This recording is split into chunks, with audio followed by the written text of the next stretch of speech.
Hi friends, നമുക്കിന്നൊരു മുരിങ്ങയില തോരൻ തയ്യാറാക്കിയാലോ?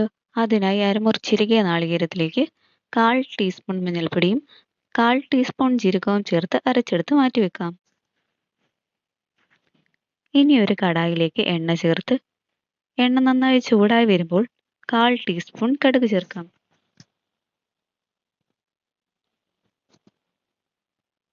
കടുക് നന്നായി പൊട്ടി വരുമ്പോൾ ചെറുതായി അരിഞ്ഞ സവാളയും കറിവേപ്പിലയും ചേർത്ത് കൊടുക്കാം.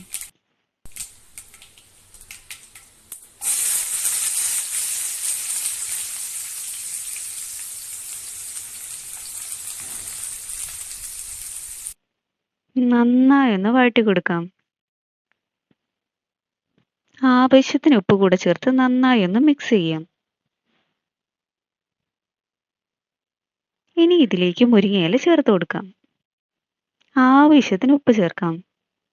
നന്നായി ഒന്ന് മിക്സ് ചെയ്ത് കൊടുക്കാം.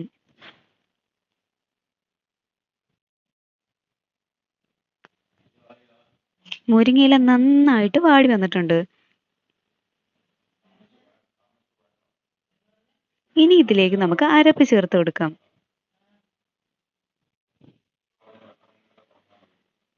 നന്നായി ഒന്ന് ഇളക്കി യോജിപ്പിച്ചെടുക്കാം. അപ്പോൾ അത്രയേ ഉള്ളൂ, നമ്മുടെ മുരിങ്ങയില തോരൻ ഇവിടെ റെഡി.